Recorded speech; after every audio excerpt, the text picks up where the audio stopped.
Welcome back, everyone. If you love taking complex, real-world governance issues and breaking them down into crystal-clear frameworks, you are in the exact right place. In today's explainer, we're going to do a line-by-line breakdown of a fascinating GS-4 ethics case study. We'll be looking directly at the grassroots foundation of democracy, specifically zooming in on booth-level officers, or BLOs.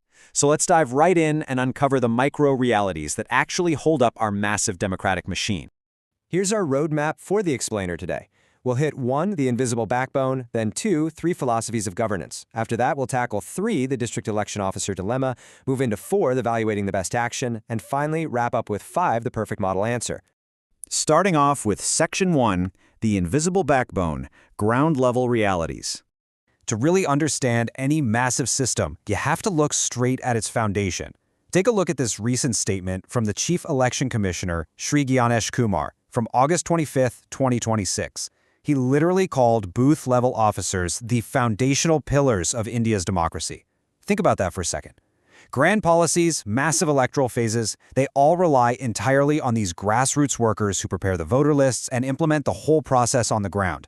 And they're out there doing this with very little recognition, limited resources, and frankly, under immense pressure. This setup brilliantly captures the daily reality of these officers. It's essentially a tale of two realities. We've got visible versus invisible labor. Top-level decisions get all the spotlight, right? But the on-the-ground execution is essentially invisible, yet absolutely crucial. Then there's formal authority versus ground-level trust.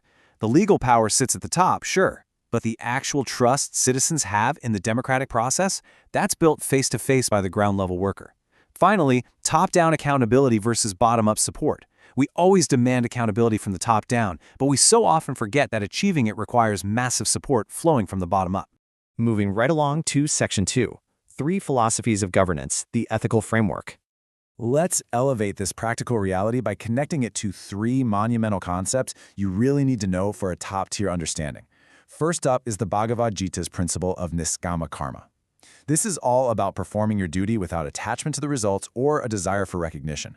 Think about BLOs silently working, updating lists, and navigating complex neighborhood politics without expecting a medal.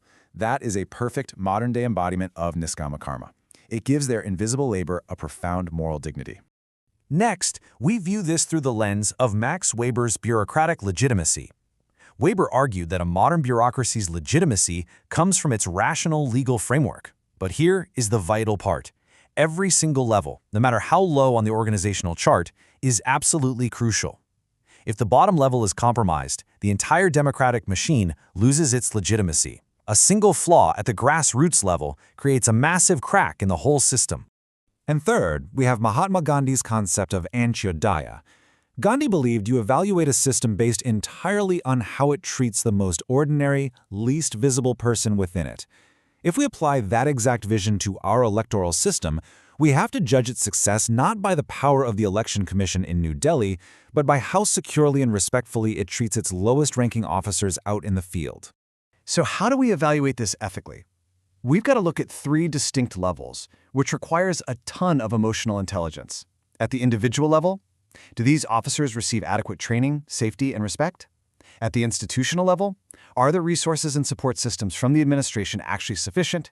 And critically, at the societal level, do political parties and citizens offer cooperation or just apply intense pressure and disrespect? Empathy isn't just a buzzword here, it's a sheer administrative necessity. Let's turn up the heat with Section 3, the district election officer dilemma, the crucible. Okay, put yourself in the hot seat for a second. Imagine this. You are the district election officer, the DEO. During a highly scrutinized revision of electoral rolls, one of your BLOs is threatened by a local influential person, pressuring them to alter the voter lists. Out of sheer fear, the BLO delays reporting this to you. By the time you finally find out, the list is practically finalized and the absolute final submission deadline is tomorrow. The pressure from your bosses to submit on time is intense, but redoing the verification will cause a regional delay. So what do? Whenever you face a crisis like this, a good administrator immediately maps the board. Who's actually involved here? Well, we have the frightened BLO, the affected voters who might be disenfranchised, the local influential person breaking the law, you, the DEO, bearing the ultimate responsibility, the political parties watching like hawks, and of course the general public whose trust is on the line. As you can see, a localized grassroots issue instantly impacts the broader societal spectrum. So what's really at stake? We're looking at some heavy ethical trade-offs. First, deadline pressure versus accuracy. Is speed more important than the actual truth of the voter list? Second, the BLO's safety versus procedural accountability. Do you punish the BLO for reporting late or protect them because they were terrified? And third, the immediate quick fix versus long-term institutional reform. In real-world governance, there are zero easy answers, only tough choices. Let's figure out how to navigate this in Section 4, evaluating the best action, weighing the options. We've basically got 3 ways to play this. Option 1 is to just submit the unverified list to save time. The merit? You hit the deadline. The massive demerit? You completely destroy the election's credibility and violate Weber's whole concept of bureaucratic legitimacy. Option 2 is to ignore the BLO's plight and force the list through. Sure, it keeps things moving, but it's a grave, unethical injustice to a vulnerable worker. Then there's option 3. Provide immediate protection to the BLO, review the list despite the delay, and file a police complaint. The demerit is administrative delay and taking heat from your bosses. But the merit? It ensures total integrity.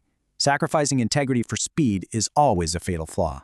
So, the absolute best move here? It's option 3, hands down. You must immediately provide security and support to the BLO. Independently review the affected portion of the list, even if it causes a headache and a delay, and file a formal police complaint regarding the threat. A delayed but totally accurate election process is fundamentally better than an on-time but compromised one. Now watch how beautifully our 3 philosophical frameworks lock in to support this choice.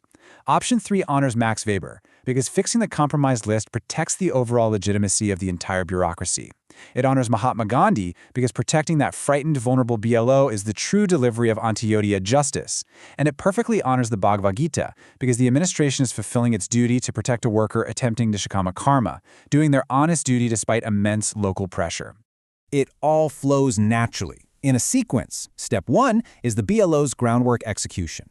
When that is met with step 2, proper institutional support like actual training and security, it leads to step 3, integrity-based execution, giving us a flawless voter list.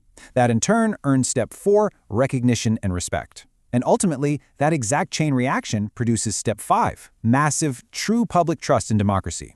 Protecting just one BLO's groundwork logically escalates into national faith in the system.